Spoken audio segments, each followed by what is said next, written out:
Sometimes the greatest danger wears the face of love. Baby Min Jae Park was born into wealth, privilege, and silence.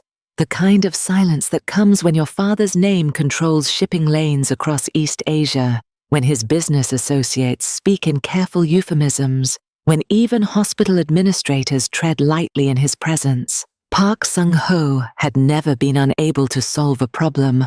Money, power, and fear had always been enough. But when his 4-month-old son began wasting away despite the finest care unlimited resources could command, he discovered that some mysteries cannot be solved by intimidation, and some truths cannot be bought. It would take someone from the outside, someone with nothing to lose and everything to see, to uncover what was hiding in plain sight. Before we go any further, pause for a moment. If you believe that truth can come from the most unexpected people, if you believe that sometimes it takes just one person to stand up when everyone else looks away, tap the like button now. It tells YouTube to share this story with others who still believe compassion matters, and subscribe, because what this nurse discovers inside that hospital will change everything you think you know about power, family, and love.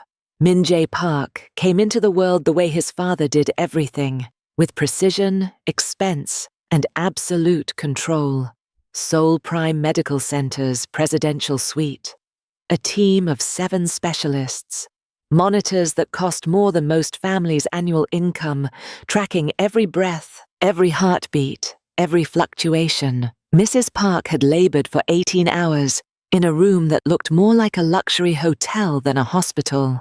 With floor-to-ceiling windows overlooking the glittering Seoul skyline.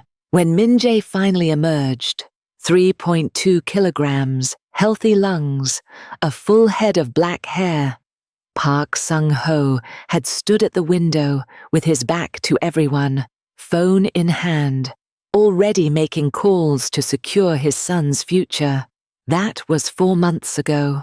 Now, that same baby lay in the same presidential suite, and no one could explain why he was dying, not dying the way sick babies die, with fevers, with infections, with diagnoses written in Latin on hospital charts. Min Jae's vitals were perfect. His blood work came back clean. His organs functioned normally. He ate, he slept, he breathed. He just kept getting smaller. Some babies are slow growers, Dr. Kim had said, adjusting his designer glasses with the kind of confidence that came from 40 years of never being questioned. His development curve will catch up. Give it time. But time had revealed something else entirely. Min Jae's cheeks, once full and soft, had begun to hollow. His thighs, previously dimpled with baby fat, now showed the outline of bone beneath translucent skin. His eyes, when they were open, held a kind of exhaustion that no 4-month-old should know. Park Sung-ho had brought in 15 specialists. Dr. Song from the National Children's Hospital in Seoul, Dr. Tanaka, flown in from Tokyo University, Dr. Morrison from Boston Children's, who charged $15,000 for a consultation and spent 20 minutes reviewing labs before declaring everything within normal parameters for a slow-developing infant.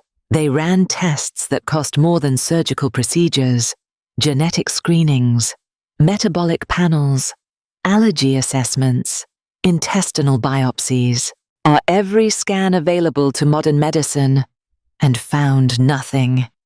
Mr. Park, Dr. Kim had said during their last meeting, his voice carrying that particular tone doctors use when they want to appear concerned without accepting blame. Sometimes medicine doesn't have immediate answers. We'll continue monitoring.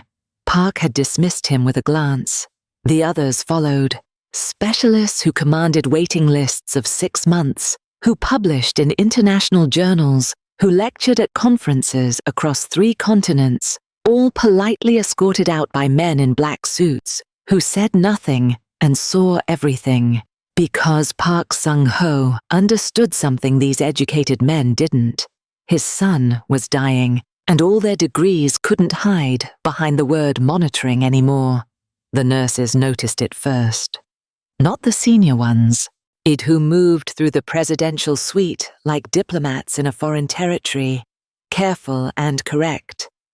But the night shift workers, the ones who held Min-jae during the quiet hours when Park Sung-ho was handling business elsewhere and Mrs. Park was sleeping in the suite's private bedroom, they whispered to each other during shift changes. He cries differently after she feeds him.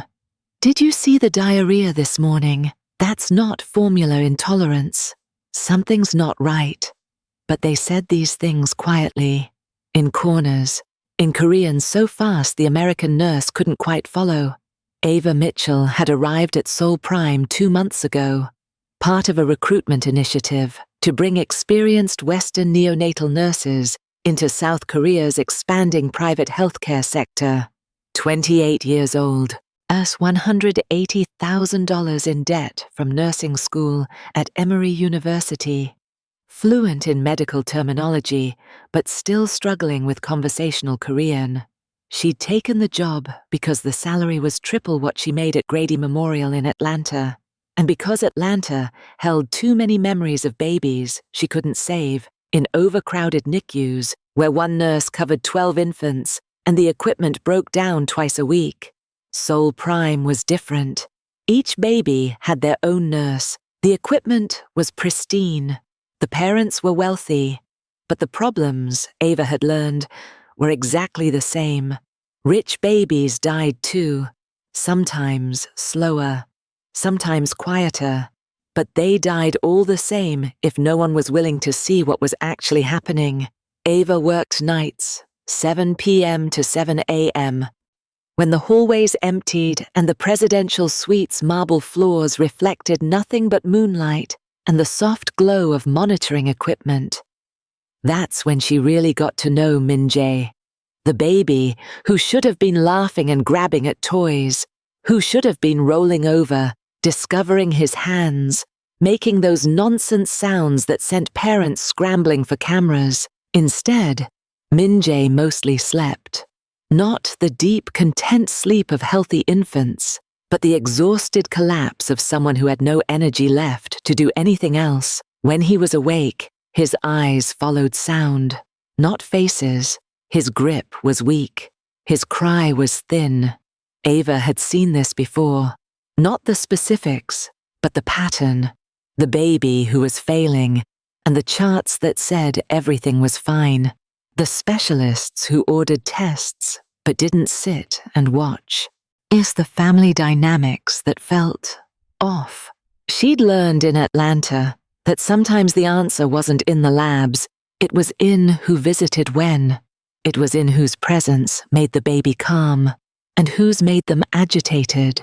It was in the details everyone else was too educated to notice. So Ava watched.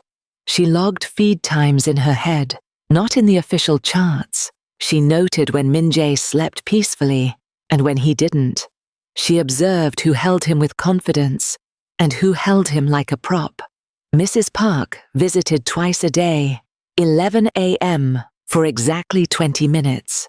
She would stand beside the crib in designer clothes that probably cost more than Ava's annual salary, her posture perfect, her makeup immaculate. She would look at Min-jae the way someone might look at a painting in a museum, with a kind of detached appreciation, but no real connection. She never asked Ava questions, never requested updates, never touched her son except to place a single manicured finger against his cheek for a photograph her assistant would take with a professional camera. Then she would leave. The second visit was always late. Between 2 a.m. and 3 a.m., when the hospital corridors were silent, and most of the staff had retreated to the nurses' station down the hall. Ava had noticed this because she was usually in Min-jae's room at that hour, the only time she could sit without interruption and just observe. The first time Mrs. Park appeared at 2:30 a.m., Ava had been surprised. "I couldn't sleep," Mrs. Park had said, in careful leather English, her accent polished and precise. I wanted to see him. It had seemed touching at first. A mother's worry overcoming exhaustion. But then Ava noticed the pattern, Mrs. G. Park always brought her own bottle, not the hospital formula that the nutrition team had carefully calibrated, not the bottles the day nurses prepared, her own, brought in a designer-insulated bag, already mixed. I prefer to prepare his feeding myself, she'd explained when Ava had inquired. A mother knows best. And each time Mrs. Park fed Min-jae at 2 or 3 a.m., the baby would settle initially. He'd drink the bottle. He'd seem content. Then, within 30 minutes, he would start screaming. Not hunger cries, not the normal fussing of a gassy infant, pain cries, the kind that made Ava's chest tight because she knew that sound meant something was seriously wrong, and the diarrhea would come. Watery, greenish, violent. The morning nurses would find evidence of it and add a note to the chart. Possible formula intolerance. Continue monitoring. But when Ava fed Min-jae with the hospital bottles, nothing happened. He'd drink peacefully, sleep soundly, wake up calm. She mentioned it once to Dr. Kim. He'd smiled at her, the way professors smile at students who've missed the obvious. Miss Mitchell, you're new to pediatric care at this level. These are complex cases. Please leave the diagnostic work to the physicians. Ava had smiled back and said nothing. But she stopped reporting her observations to doctors who didn't want to hear them, and she started paying closer attention. The bottles Mrs. Park brought looked different. Ava couldn't quite explain how, but something about the liquid seemed off. Sometimes there was a faint sediment at the bottom. Sometimes the color wasn't quite right. She'd tried to examine one once, after Mrs. Herr Park had left a half-empty bottle on the counter. But the cleaning staff had swept through before Ava could secure it, and by the time she returned to the suite, the bottle was gone. 2 weeks passed. Min-jae continued to shrink. Park Sung-ho began sleeping in the suite's second bedroom, leaving only for a few hours each day. Men in suits came and went at strange hours, speaking to him in low voices in Korean so rapid, even the translation app couldn't keep up. Ava saw him once, at 4 a.m., standing at the window overlooking Seoul's endless lights, his reflection ghostly in the glass. His shoulders, usually squared with the kind of authority that made hospital administrators nervous, were bent. For the first time, Ava saw him as what he actually was beneath the power and the reputation. A father watching his child die and unable to stop it. She almost spoke to him then, almost said, "I think something is wrong. Not with your son, with what's happening to him." But fear stopped her, because she'd heard the stories. Park Sung-ho wasn't just wealthy, he was connected. The kind of connected where people who crossed him developed sudden reasons to leave the country, or disappeared into legal proceedings that lasted years. And Ava was a foreign nurse on a work visa with student debt she'd never pay off if she lost this job. So she said nothing. She went back to Min-jae's room, picked up the baby who weighed less than he had 2 weeks ago, and whispered to him in the dark, "I see you. I see what's happening. I just need to prove it." Min-jae's fingers wrapped around her thumb. This time, his grip was barely there at all. 3 nights later, everything changed. Ava had been sitting in the dimmed room, Min-jae asleep in the crib beside her, when she heard footsteps in the corridor. Light, measured, deliberate. She'd learned to recognize Mrs. Park's walk. Quickly, Ava moved to the corner of the room, to the space behind the large armoire where shadow swallowed everything. She'd discovered this spot by accident during her first week. A blind spot the monitoring camera couldn't see, where she could observe without being observed. She pressed herself into the darkness and waited. The door opened soundlessly. Mrs. Park entered in a white silk robe that caught the faint glow from the hallway. In her hand, the familiar insulated bag.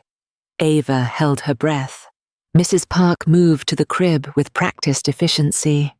She lifted Minjay gently, the first time Ava had ever seen her hold him with care, and settled into the feeding chair.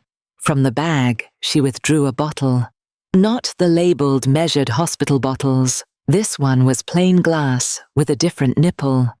Ava's heart hammered against her ribs. Mrs. Park began feeding Minjay, and the baby drank obediently, his eyes half closed, too exhausted to do anything but comply. And then Mrs. Park did something that made Ava's blood run cold. She whispered, in Korean, soft and rhythmic, like a lullaby. Ava's Korean wasn't perfect, but she caught enough words. Sleep now. Stay small. He'll stay. He won't leave if you need him. Minjay finished the bottle. Mrs. Park placed him back in the crib, smoothed his thin blanket, and stood there for a long moment, she looking down at him with an expression Ava couldn't read in the dim light. Then she left. Ava stayed frozen in the shadows, her mind trying to process what she'd just witnessed. Stay small. He won't leave if you need him. 20 minutes later, Minjay began to scream. Ava emerged from her hiding place and lifted him. The familiar smell of diarrhea confirmed what she already knew. This wasn't illness. This wasn't coincidence. This was deliberate. Someone was poisoning Park Minjay, and that someone was his mother. Ava stood there in the presidential suite with the wailing baby in her arms, looking out at Seoul's glittering skyline, and she whispered to herself, "This isn't failure. This is interference." Ava Mitchell hadn't planned to become the person who would expose one of South Korea's most powerful families. 3 months ago, she'd been drowning in debt in Atlanta, working triple shifts at Grady Memorial, watching babies die because the system had too few nurses and too many patients. She'd learned early that hospitals lied with statistics. Stable meant the baby hadn't crashed yet. Progressing well meant they were still breathing. Continue monitoring meant they had no idea what was wrong, but couldn't admit it. At Grady, Ava had covered 12 incubators per shift. 12 fragile lives with one pair of hands, one set of eyes. The equipment broke constantly. The formula ran out. Parents screamed in hallways while she ran between beeping monitors, knowing she'd missed something critical because there simply wasn't enough of her to go around. As she'd held a 6-week-old named Marcus while he took his last breath because his mother was stuck in traffic and no one else was available. She'd watched a baby girl named Sienna turn blue from an infection everyone swore was just colic until the autopsy proved otherwise. That's when Ava had learned the most important lesson of her career. Charts don't save babies. Attention does. Seoul Prime Medical Center had seemed like salvation when the recruiter called. Triple salary. Private patients. State-of-the-art equipment. 1 nurse per infant. What they hadn't mentioned was that she'd be the only black face in a building of 300 staff, that her broken Korean would earn polite smiles and deliberately slow repetitions, like she was a child. That foreign nurse would always carry a slight emphasis, as a reminder she was useful, but not quite equal. The day shift nurses were kind enough. They showed her the supply closets, explained the charting system, complimented her English, but they never invited her to lunch, never included her in the rapid-fire Korean conversations at the nurses' station, never asked her opinion during rounds. Dr. Kim had made it clear during her first week. "Miss Mitchell, in Korea, nurses follow physician orders. We appreciate your American enthusiasm, but medical decisions are made by doctors here." So Ava had learned to be quiet during the day, The night shift was different. No administrators, no families performing for each other, no doctors pretending they had answers they didn't. Just Ava, the babies, and the truth. As that's when she discovered who Min-jae really was, beneath all the expensive equipment and specialist consultations. A 4-month-old who should have been babbling nonsense and grabbing at her scrubs. Instead, he barely had the energy to focus on her face, but he tried. God, he tried. When Ava held him during the 2 a.m. feeding, humming old gospel songs her grandmother used to sing, Min-jae would fix his dark eyes on hers with an intensity that broke her heart, like he was trying to tell her something, like he knew he was running out of time. She'd learned his patterns. He slept better when she swaddled him tight. He calmed when she sang low and slow. He tracked her voice across the room, even when he was too exhausted to lift his head. And she'd learned the other pattern too. Mrs. Park arrived like clockwork, 11 a.m. in couture, smelling of expensive perfume, staying exactly 20 minutes. She never asked questions, never requested updates on his condition, just stood beside the crib, posed for photos her assistant captured from flattering angles, then left. The night visits were different. Quiet, deliberate, always between 2 and 3 a.m. The first time Ava had been surprised to see her. Couldn't sleep, Mrs. Park had explained, her English flawless and cold. A mother worries. But mothers who worried didn't bring their own bottles when the hospital provided perfectly calibrated formula. They didn't refuse to use what the nutritionists prescribed. They didn't insist on feeding schedules that contradicted medical recommendations. After the 3rd late-night visit, Ava had approached the senior nurse, Kim Jae-hee, during shift change. I've noticed something about Min-jae's feeding schedule. Jae-hee had cut her off with a polite smile. The Park family has very specific preferences. We accommodate them. That's what private care means. But every time Mrs. Park feeds him at night, he has severe diarrhea within the hour. The pattern is, Ms. Mitchell. Jae-hee's smile had frozen in place. You're new to pediatric care in Korea. Some babies have sensitive digestion. The doctors are aware. Please focus on your assigned duties. Ava had swallowed the rest of her concerns, but she couldn't swallow what she saw. The bottles Mrs. Park brought were different. The liquid slightly clouded, sometimes a fine sediment at the bottom that didn't match standard formula. One morning, Ava had found one of Mrs. Park's bottles left on the counter, still half full. She'd been about to examine it when the cleaning staff swept through, disposing of it before she could secure it properly. The pattern continued. Mrs. Park's night visits, Min-jae's agonized screaming afterward, the diarrhea that left him weaker each time, and the weight that kept dropping despite every medical intervention. Finally, Ava had gathered her courage and approached Mrs. Park directly after an 11 a.m. visit. Mrs. Park, I've noticed Min-jae responds differently to different feeding methods. Would you be open to trying the hospital formula exclusively for a few days, just to see if... Mrs. Park had turned to her, and for a moment, Ava saw something flicker behind those perfect composed eyes, not anger, something colder. Then the woman smiled, polite and final, smoothing her Chanel jacket with manicured hands. I appreciate your concern, Miss Mitchell, but I prefer to feed my son myself. The words were courteous. The tone was a door closing. Ava watched Mrs. Park glide out of the presidential suite, her heels clicking softly against marble, and felt the first real spike of fear slide down her spine, because she'd heard that tone before, in Atlanta, from parents who were hiding something, from families who didn't want anyone looking too closely, and she knew, with the certainty that came from too many dead babies and too many missed warnings, that Min-jae Park was in danger, not from disease, from someone who should have been keeping him safe. Ava stopped trusting the official charts after her first week. The medical records for Min-jae Park read like a textbook case of failure to thrive, weight declining steadily, no clear etiology, continue monitoring.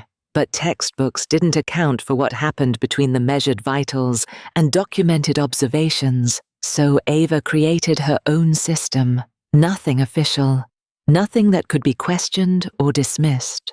Just a small notebook she kept in her scrub pocket, entries written in medical shorthand during bathroom breaks and quiet moments in the supply closet.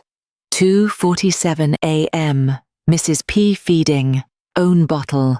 Min-jae drank 120 milliliters. 3:15 a.m. Crying began. Severe. 3:40 a.m. Watery stool.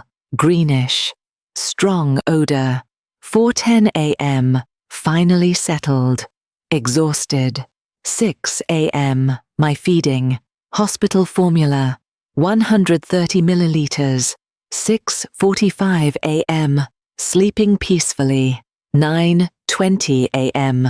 Normal stool. No distress. The pattern emerged within 5 days. Undeniable. Precise. Every feeding Ava administered. Min-jae was calm. Every feeding Mrs. Park administered. Min-jae suffered. Not sometimes. Every single time. Ava brought her notes to Dr. Kim during morning rounds, her hands steady even though her heart raced. Doctor, I've been tracking Min-jae's responses to different feeding protocols. There's a clear correlation between... Dr. Kim had barely glanced at her notebook before cutting her off. Miss Mitchell, the Park family is under considerable stress. Mrs. Park is doing her best as a mother. These observations... He'd waved his hand dismissively. Coincidence. Confirmation bias. You're looking for patterns that aren't there. But the data, he'd interrupted, his voice dropping to that particular tone of warning, shows a baby with failure to thrive. That's what we're treating. The family has requested privacy and respect during this difficult time, or I suggest we provide both. Ava had understood the unspoken message. Don't make trouble with the family that could shut down this entire wing with a phone call. Seoul Prime Medical Center operated on a simple principle. Wealth bought silence. The families who paid premium rates for presidential suites weren't questioned, weren't doubted, weren't investigated. They were accommodated. Ava had seen it in small ways throughout her weeks here. The way nurses lowered their voices around certain rooms. The way security appeared instantly when important visitors arrived. The way administrators personally delivered meal trays to suites housing the children of politicians and CEOs. Park Sung-ho's suite had 4 guards rotating in 8-hour shifts. The hospital director visited weekly. Even the cleaning staff moved with careful reverence, as if one mistake might end careers. No one wanted to suggest that something wrong might be happening inside that expensive room. It was easier to blame the baby. Ava kept tracking anyway. She learned to listen for things others ignored. During shift changes, she'd linger near the security station, organizing supply carts while the guards talked. System reboot scheduled for Thursday night, one had mentioned. Cameras will be down for approximately 12 minutes during the software update. All of them. Everything except emergency exits. Standard monthly maintenance, Thursday night. Ava had memorized the date, but as days passed and her notebook filled with more evidence, doubt began creeping in. What if Dr. Kim was right? What if she was seeing patterns because she wanted to see them? What if her experience in Atlanta, all those babies who died while everyone insisted they were fine, had made her paranoid? Mrs. Park was elegant, educated, devoted enough to visit twice daily. Who was Ava to accuse her? A foreign nurse with student debt and a savior complex. Maybe some babies just had sensitive systems. Maybe the correlation was coincidence. Maybe she was wrong. Thursday arrived with storm clouds rolling over Seoul's skyline. By 9 p.m., rain hammered the windows of the presidential suite, and thunder rumbled through the building's steel frame. Ava sat in the dimmed room, watching Min-jae sleep, his breathing shallow but steady. At 11:47 p.m., the lights flickered. Ava's phone buzzed with the hospital-wide alert. Scheduled system maintenance in progress. Security systems temporarily offline for updates. Yet she glanced at the camera mounted in the corner of the room. The small red indicator light, usually constant, had gone dark. 12 minutes, the guard had said. Ava moved quickly to the corner behind the armoire, the blind spot she'd discovered weeks ago. Her heart hammered against her ribs as she pressed herself into shadow. At 11:53 p.m., the door opened. Mrs. Park entered like a ghost, white silk robe catching the dim light from the hallway. In her hands, the familiar insulated bag. Ava held her breath, watching through the gap between the armoire and the wall. Mrs. Park moved with practiced efficiency, lifting Min-jae from the crib, settling into the feeding chair. From the bag, she withdrew a bottle, not the labeled hospital formula, but something else, something she'd prepared elsewhere. The baby drank obediently, too weak to do anything but comply. Mrs. Park whispered something in Korean, too soft for Ava to catch. Then she placed Min-jae back in the crib, smoothed his blanket, and left as silently as she'd arrived. At 11:58 p.m., the camera's red light blinked back on. Ava stayed frozen in the shadows, counting her heartbeats, her medical training screaming at her to act, while her survival instinct screamed at her to stay hidden. At 12:14 a.m., Min-jae began to scream. Not the normal cry of a hungry or uncomfortable infant. This was the sound of agony, raw and terrible, the cry of a baby whose small body was being torn apart from the inside. Ava rushed to the crib, lifting him, and immediately smelled it. The acrid stench of chemical diarrhea, the kind that burned skin and signaled poisoning, not illness. Min-jae's tiny face contorted in pain, his stick-thin legs drawing up to his distended belly, his screams echoing off the marble walls of the presidential suite. And Ava knew, with the absolute certainty that comes from evidence, rather than intuition, that she'd just witnessed attempted murder. The only question was what to do about it. Ava's hands shook as she laid Min-jae on the changing table. The baby had finally stopped screaming, his small body limp with exhaustion, his eyes glassy and unfocused, the kind of exhaustion that came after the body had emptied itself of everything it had. When Ava opened the diaper, the smell hit her first. Sharp, chemical, wrong. This wasn't the normal acidic odor of infant diarrhea. This was something else entirely. Something that made her years of NICU training send up immediate red flags. The stool was watery, greenish yellow, and when Ava examined Min-jae's skin, she found exactly what she'd feared. Angry red burns across his tiny bottom and inner thighs. Not diaper rash. Not the irritation that came from prolonged exposure to normal waste. This was chemical burn. The kind caused by caustic substances passing through a digestive system too small and delicate to handle them. Ava had seen it once before, in Atlanta. A 2-month-old whose grandmother had been giving him adult-strength magnesium supplements, convinced they would help him sleep through the night. By the time they figured it out, the baby's intestinal lining had been damaged beyond repair. She cleaned Min-jae gently, using the barrier cream with careful precision, whispering apologies while he whimpered softly. His skin was hot to the touch, inflamed and raw. "I'm sorry," she murmured. "I'm so sorry." But sorry wouldn't be enough if she didn't do something. Ava settled Min-jae back in the crib, then turned to begin the routine of cleaning and disposing of the changing supplies. That's when she saw it. In the small waste bin beside the changing table, the private one families sometimes used instead of the main disposal. A bottle lay partially visible beneath crumpled tissues, Mrs. Park's bottle, the one she'd used during the camera blackout. Ava's heart hammered as she stared at it. The cleaning staff hadn't made their rounds yet. They wouldn't come until 6 a.m., still hours away. She could take it, examine it, find out what was really in there, or she could leave it, let it be disposed of like all the others, and continue being a good nurse who followed protocol and didn't make accusations she couldn't prove. Ava's nursing license felt like a weight around her neck.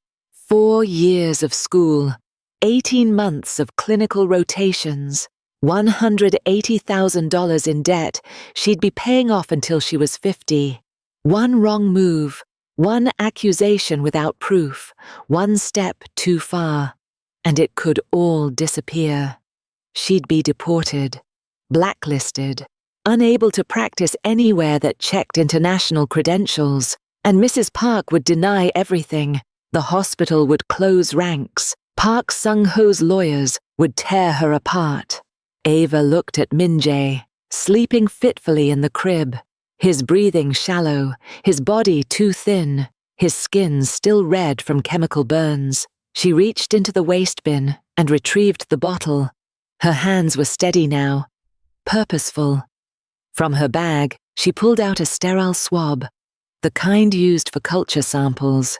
She opened the bottle carefully, noting the thin white sediment clinging to the bottom, cloudy and granular, not formula. Formula dissolved completely. This was something else. Ava swabbed the residue, sealed it in a specimen tube, and labeled it with careful precision. Contamination sample. Pediatric Suite 407, date/time. Then she pulled out her phone. There was only one person she could trust with this. Someone who owed her a favor. Someone who wouldn't ask questions until after he'd run the tests. Dr. Emmanuel Okafor, a Nigerian clinical chemist she'd worked with at Grady Memorial before he'd taken a position at a private testing facility in Seoul. They'd saved a baby together once, a case where the attending physician had insisted on one diagnosis while Emmanuel's lab work proved another. He'd told her then, sometimes the truth is in the chemistry, not the chart. Ava typed carefully. Need a favor. Urgent. Private analysis. Can't go through official channels. Will explain when I see you. The reply came within minutes. Lab, 7 a.m. Side entrance. Bring coffee. Ava slipped the specimen tube into her bag, disposed of the bottle properly this time, and sat down in the chair beside Min-jae's crib. Now she had to wait. Wait for the lab results. Wait to see if her career-ending decision would prove her right or expose her as a paranoid foreign nurse with a savior complex. Wait while Min-jae continued to suffer. The hours crawled by with agonizing slowness.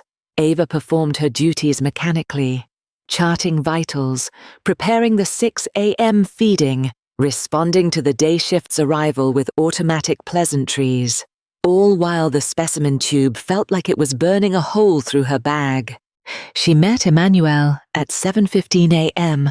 at a small lab facility, 30 minutes from the hospital. He took the sample without comment, examined it under a microscope, then disappeared into the back room with equipment she didn't fully understand. 2 days, he'd said. Maybe less. I'll run a full tox screen. 2 days felt like a lifetime. Ava went through the motions, worked her shifts, smiled at patients, avoided Dr. Kim's rounds, and she prayed she was wrong, prayed there was some innocent explanation, prayed that she hadn't just destroyed her entire career for nothing, prayed that Min-jae would survive long enough for the truth to matter. On the third morning, at 4:23 a.m., her phone buzzed. A message from Emmanuel. Not a call, just text. Cold and clinical and final. Ava opened it with trembling fingers. am sitting alone in the dark presidential suite while Min-jae slept and Seoul's lights glittered beyond the windows. The message was brief. Sample analysis complete. Polyethylene glycol 3,350. Adult-grade laxative detected. High concentration. Dosage dangerous for infant. Call me. Ava stared at the screen until the words blurred. She'd been right. Someone was poisoning Min-jae Park, and that someone was his mother. The request for a private meeting went through 3 layers of security before it reached Park Sung-ho. Ava had submitted it formally through the hospital administrator, who'd stared at her like she'd requested an audience with the president. 2 hours later, Viktor Petrov appeared at the nurse's station, his scarred face expressionless. Mr. Park will see you, now. No time to prepare, no time to second-guess.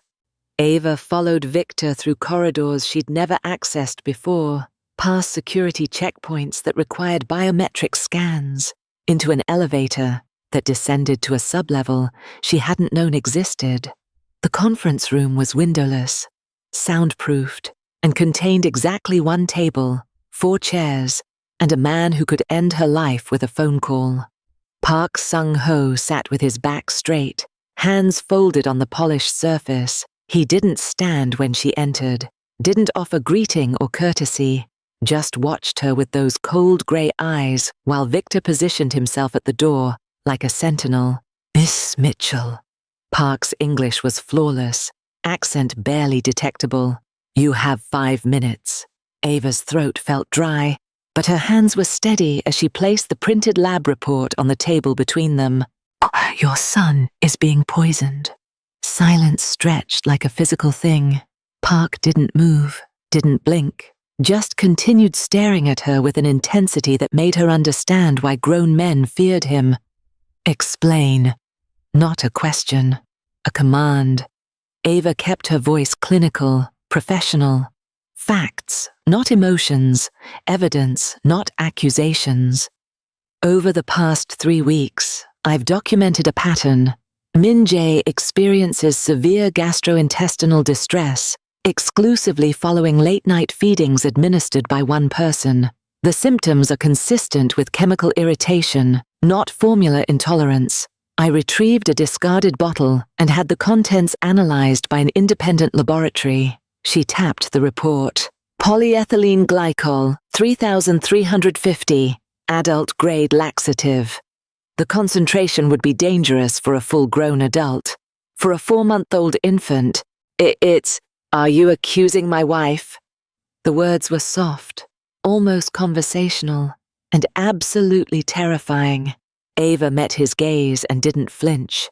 I'm accusing someone of harming your child. The evidence points to deliberate, repeated poisoning through contaminated formula. Someone with regular access, someone who brings their own bottles, someone who feeds him during hours when monitoring is minimal. Park's expression didn't change, but something shifted in the air. Victor's hand moved slightly toward his jacket. Do you understand what you're saying? Park leaned forward an inch. Do you understand who you're speaking to? I understand I'm speaking to a father whose son is dying. Ava's voice remained steady. And I understand that I've worked in enough hospitals to know this pattern. I've seen Munchausen syndrome by proxy. I've seen parents who hurt their children for attention, for control, for reasons that don't make sense to anyone else. What I don't know is why. But I know it's happening. You have no proof. I have a lab report. You have a bottle you claim came from my son's room.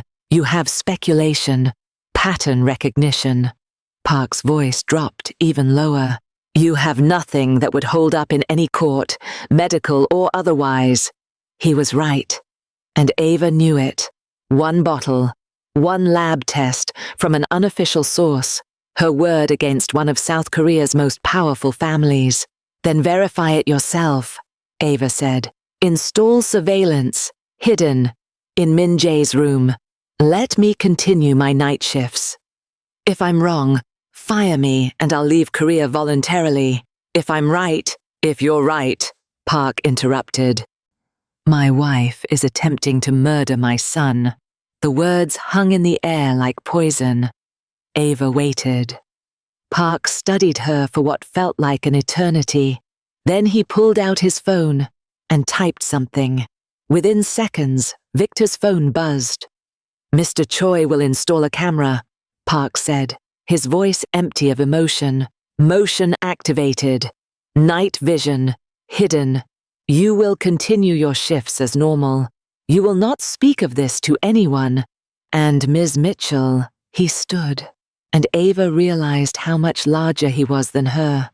How completely alone she was in this soundproofed room, with men who had certainly done worse things than make a nurse disappear.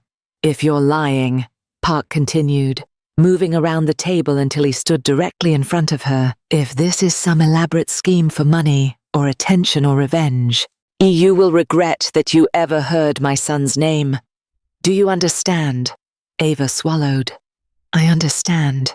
And if you're telling the truth..." Something flickered in his eyes.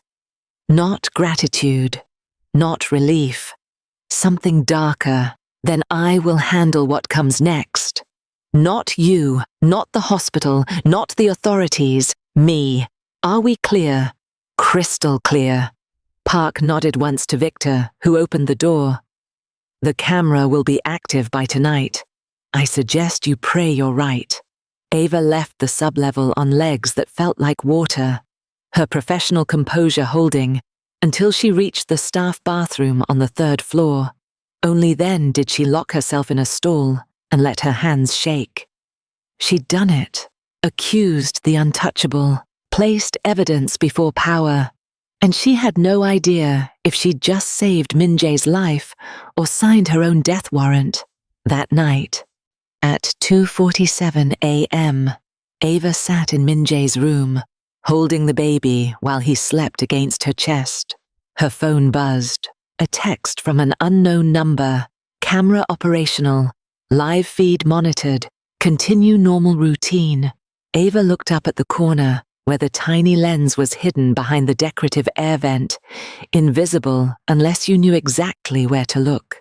At 3 a.m., the door opened. Mrs. Park stepped inside, white silk robe catching the dim light, insulated bag in hand.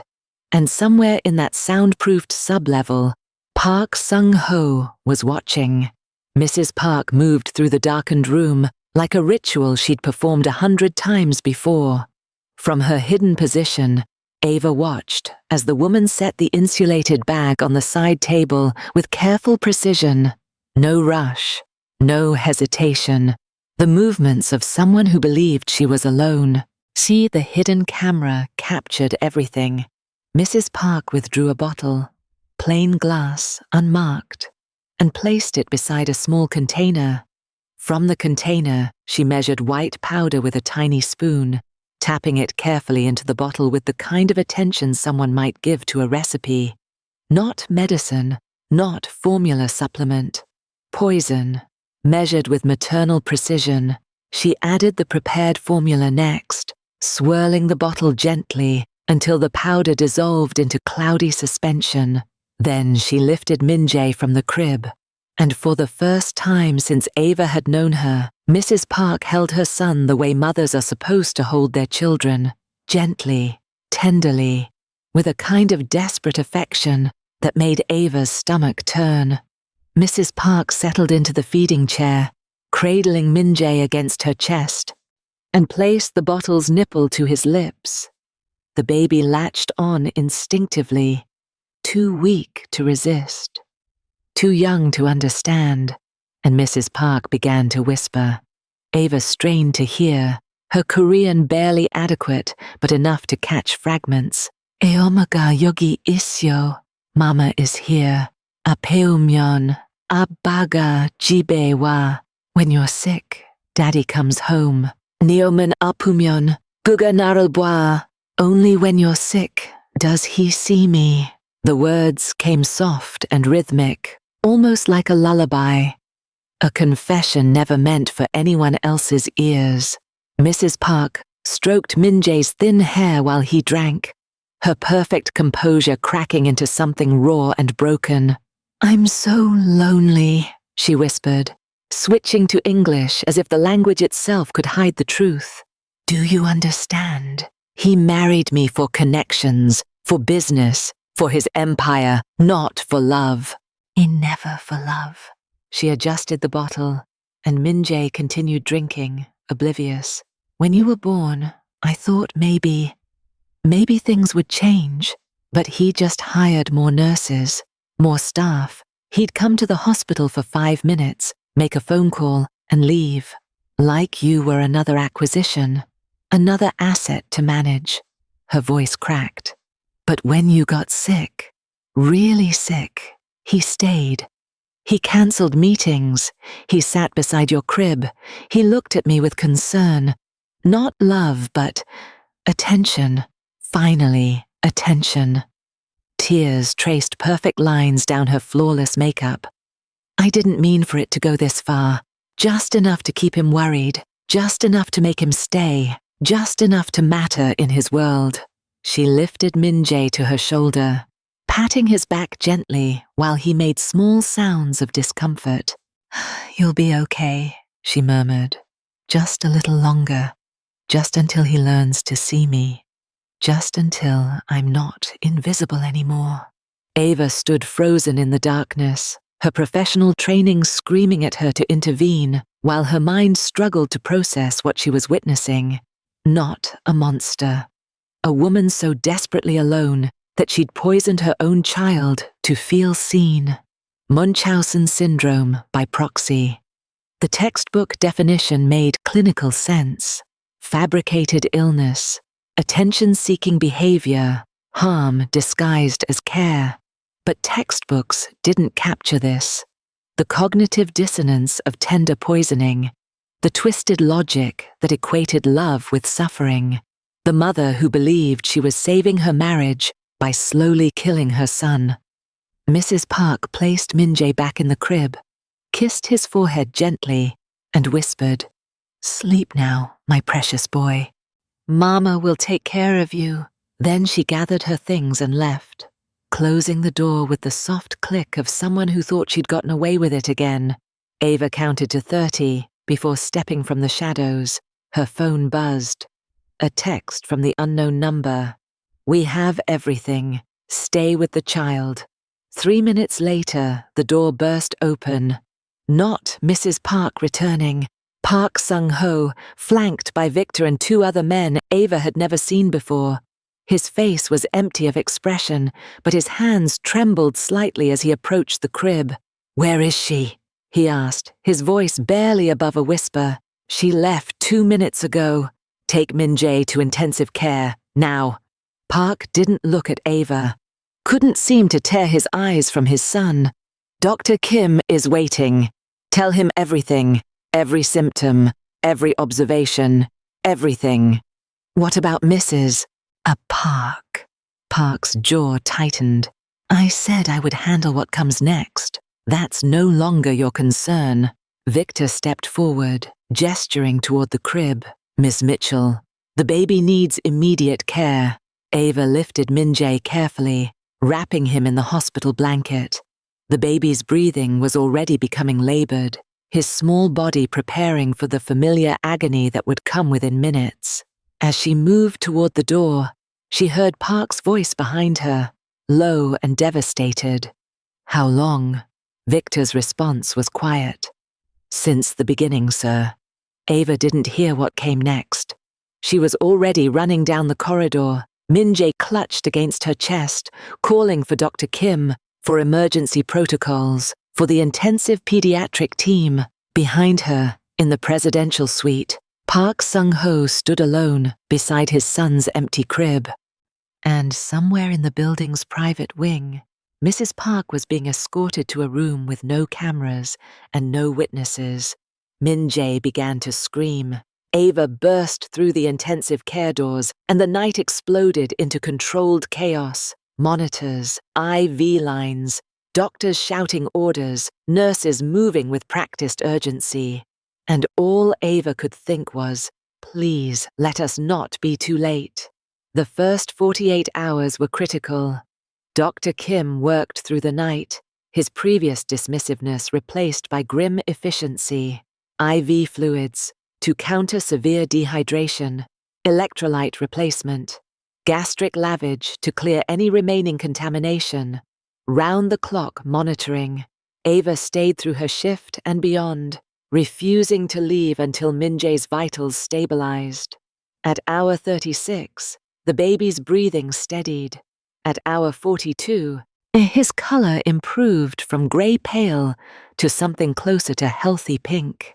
At hour 58, he opened his eyes and looked at Ava with focus she hadn't seen in weeks. Not the glazed exhaustion of constant poisoning, but genuine awareness, recognition. By day 4, Min-jae had gained 200 grams.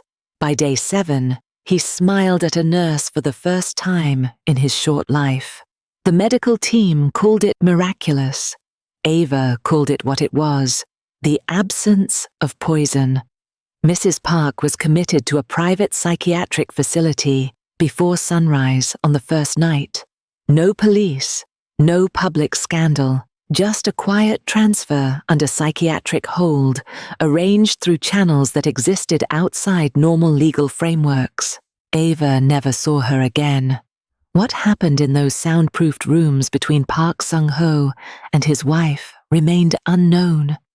But the next morning, when paperwork arrived for Mrs. Park's indefinite treatment, the documents bore Park's signature and nothing else.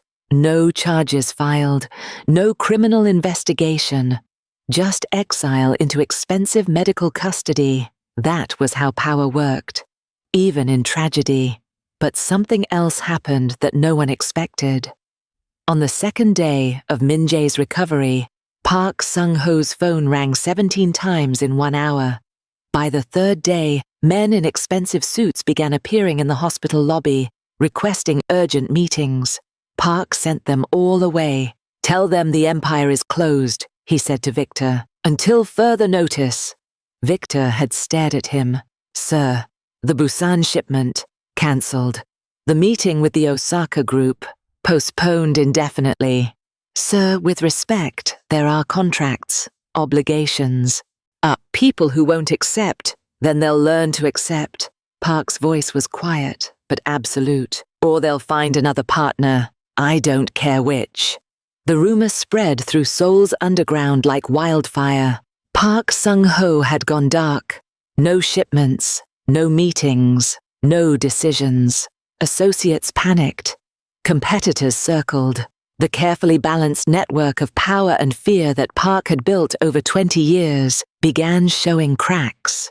And Park Sung-ho sat beside his son's hospital bed, learning how to be a father instead of an empire. Ava watched the transformation from a distance at first. She'd expected security to escort her out once Min-jae was safe, expected a generous severance package and a one-way ticket back to Atlanta with an NDA that would seal her silence forever. Instead, Victor appeared at the nurse's station on day 5 with a different message. "Mr. Park requests your continued assignment to Min-jae's care. Exclusive. Whatever salary you require." Ava had almost laughed. "I don't want his money." Victor's scarred face had shown something like respect. He knows. That's why he's asking. So Ava stayed. She worked reduced hours now, no longer doing night shifts alone. The hospital assigned a rotation of pediatric nurses, but Ava remained Min-jae's primary care provider during recovery, which meant she witnessed what few people ever saw, Park Sung-ho as something other than untouchable. He arrived at 7 a.m. every morning, still in yesterday's clothes, hair disheveled from sleeping in the visitor's chair. He dismissed offers of the presidential suite, preferring to stay in the standard recovery room where Min-jae was monitored. He learned to change diapers, awkwardly at first, with the kind of concentration he probably once applied to multi-million-dollar negotiations. Then, with increasing confidence, he learned to prepare bottles, to test temperature on his wrist, to burp the baby properly. He learned to read Min-jae's different cries. Hunger versus discomfort versus simple need for attention. Things, Ava realized, that most fathers learned in the first weeks of life. Things Park had outsourced to staff and nurses while he built his empire. On day 12, Ava entered the room to find Park holding Min-jae against his chest, the baby sleeping peacefully, while Park stared out the window at Seoul's endless sprawl. His heart beat, Park said, without turning around. I never noticed how fast it was, how small. Ava said nothing, just began preparing for the morning examination. I knew every shipping route in East Asia, Park continued quietly. Every port authority who could be bought, every competitor's weakness, every leverage point in 100 different deals. He turned to face her, and Ava saw something she'd never expected to see in those cold grey eyes. Shame. But I didn't know my son's heartbeat. Min-jae stirred slightly, and Park adjusted his hold automatically, the movement already becoming natural. The doctors told me he was fine. The tests came back normal. Everyone said to be patient. Park's voice hardened slightly. Everyone except you. I was just doing my job. No. Park shook his head. You risked your career, your safety, your entire future. You accused the wife of a man who could have made you disappear. You trusted evidence over fear. He looked down at Min-jae, then back at Ava. You saw what my world refused to see, what I refused to see. You were looking at the wrong things, Ava said gently. Empire. Power, control, all the things that seemed important. And you were looking at him. Someone had to. Park was quiet for a long moment. Then, I'm shutting it all down. The shipping companies, the port operations, all of it. I don't know what comes after, but I know it can't be this. Ava believed him. Not because powerful men usually kept such promises, but because she'd watched him learn to prepare formula with the same intensity he'd probably once applied to criminal enterprise. He needs you, Ava said. Not your empire, just you. Park looked at his son, he sleeping peacefully against his chest. I'm trying to learn how. Outside the window, Seoul glittered with the kind of power Park was walking away from. Inside the room, a father held his son and tried to remember what mattered. The paperwork arrived on a Tuesday morning, delivered by a lawyer Ava had never met. Not Victor, not Park, just a woman in a grey suit who placed a folder on the table in the hospital's private consultation room and left without a word. Inside, permanent residency documents for South Korea, pre-approved, expedited through channels that typically took years, a promotion letter from Seoul Prime Medical Center naming her senior neonatal specialist, salary increase of 40%, private office, choice of assignments, and a single-page contract offering her exclusive care of Min-jae Park for as long as she chose to accept. With compensation she could have retired on in 5 years. No signatures required, no ceremony, no public announcement. Just quiet protection from a man who understood that some debts couldn't be repaid with money, only with safety. Ava stared at the documents for a long time. Part of her wanted to refuse. The promotion felt unearned. She'd just done what any decent nurse should do. The residency felt like a gift from someone whose gifts came with invisible strings. The salary felt like buying silence.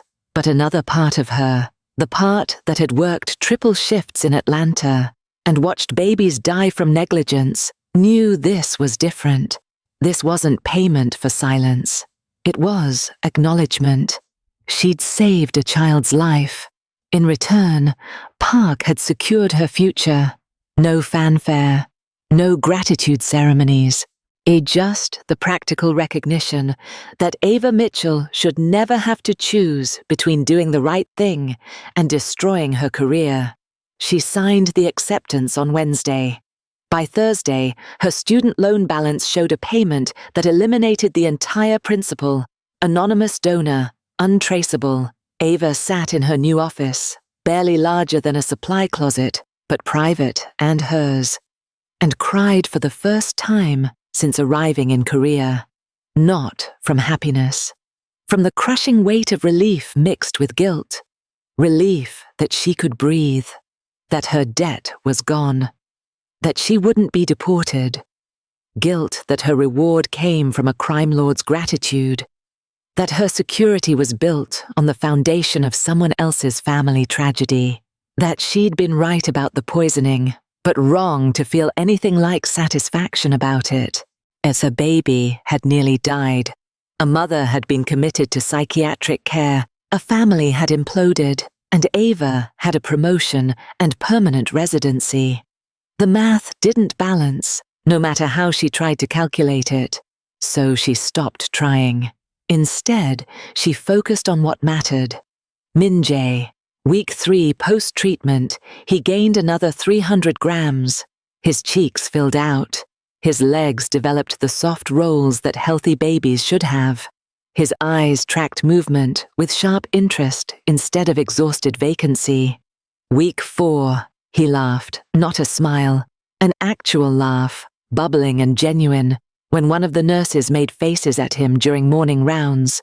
The entire staff had stopped to watch, stunned by the sound of joy from a baby they'd all thought was dying. Week 5, he reached for toys. His grip was still weak, his motor control developing, but the intention was clear. He wanted to interact with the world instead of just survive it. Week 6, Ava walked into his room during her morning shift, and Min-jae's eyes locked onto her immediately. Not the blank stare of a sick infant, not the passive acceptance of whatever adult happened to be holding him. Recognition. His face brightened, his arms moved slightly, not quite coordinated enough for a full reach, but trying. He knew her. Ava lifted him from the crib, and Min-jae settled against her shoulder with a contentment that felt like trust. "Good morning, Min-jae," she whispered. "You're getting so strong."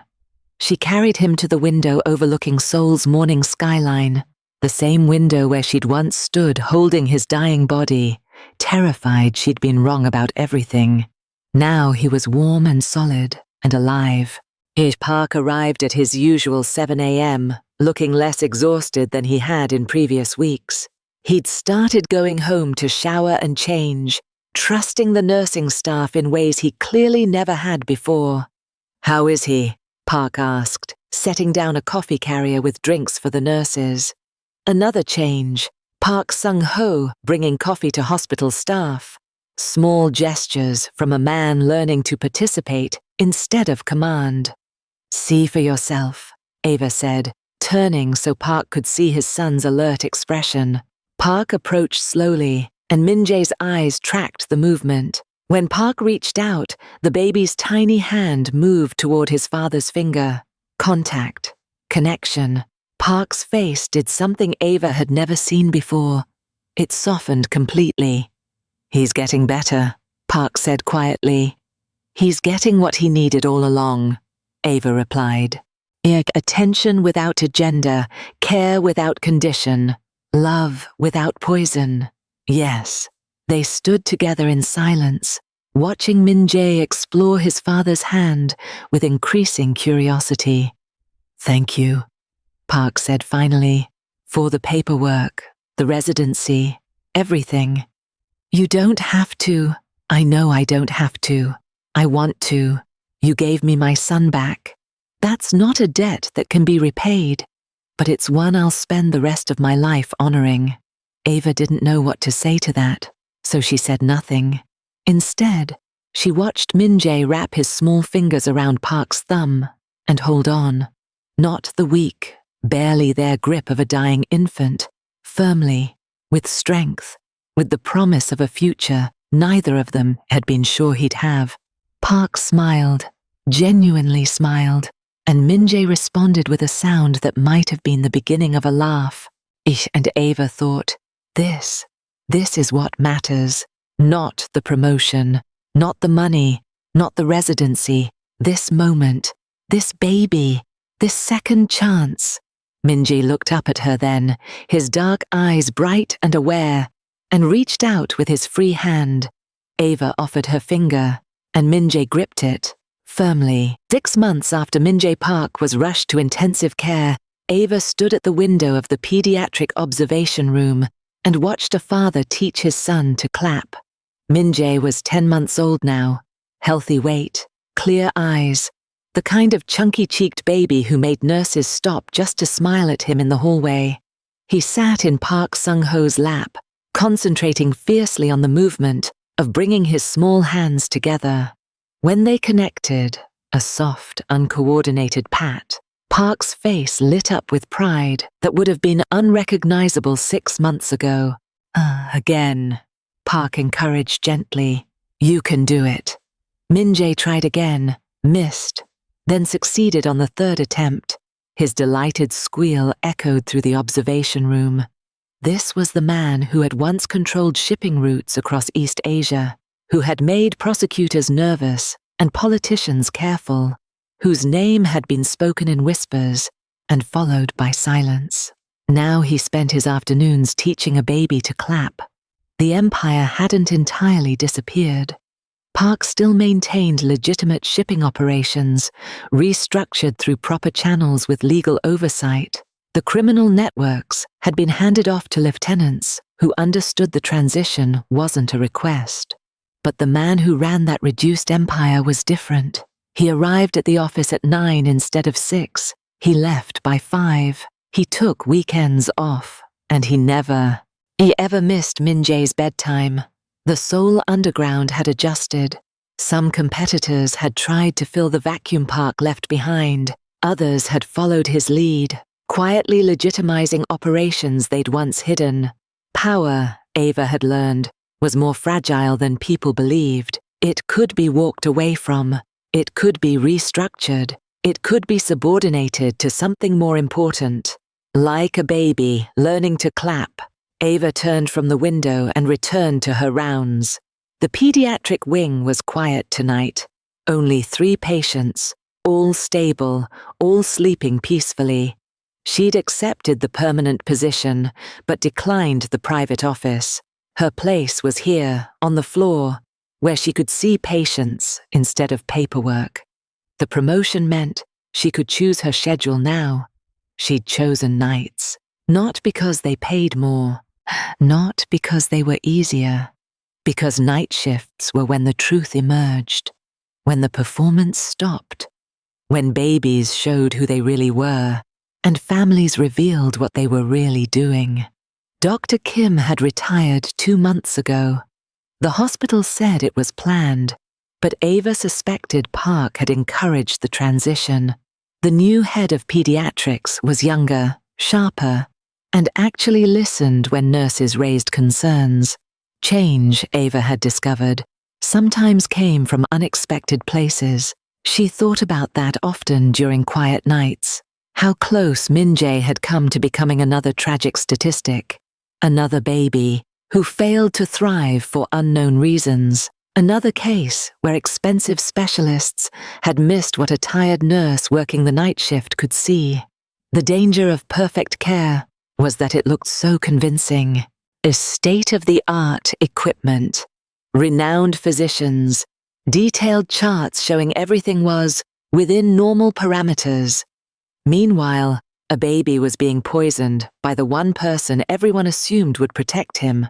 Authority, Ava had learned, was not the same as accuracy.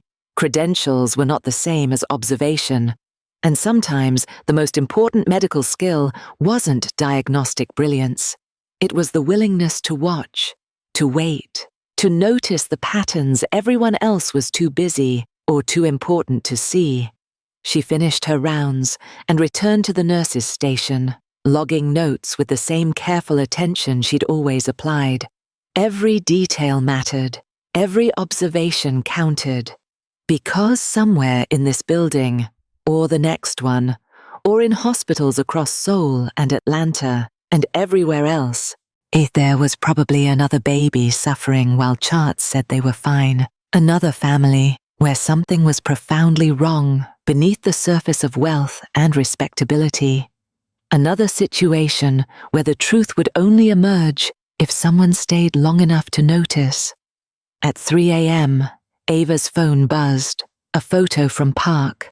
Min Jae asleep in his crib at home, surrounded by stuffed animals, his chest rising and falling with deep, healthy breaths. The message beneath, "Thank you for teaching me to see him." Ava didn't respond.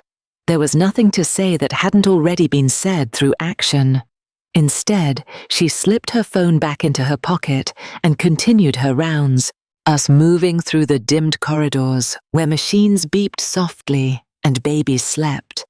And the real work of healing happened in the quiet spaces between what charts recorded and what actually mattered. She thought about Mrs. Park sometimes, wondered if psychiatric treatment was helping, or if she remained trapped in the loneliness that had driven her to poison her own child. She thought about the other nurses who'd dismissed her concerns, about Dr. Kim, who'd protected wealth over truth, about systems that accommodated power instead of questioning it. But mostly, she thought about Min Jae, about his weak grip becoming strong, about his exhausted eyes becoming bright, about the baby who'd been dying in a presidential suite, surrounded by the finest care money could buy, saved not by equipment or expertise, but by someone who stayed long enough to notice when something was wrong. Ava reached the end of the hallway and paused at the window overlooking Seoul's endless lights. Somewhere out there, Park Sung-ho was probably awake, watching his son sleep, marveling at the miracle of normal breathing. Somewhere out there, another baby might be suffering while everyone insisted they were fine.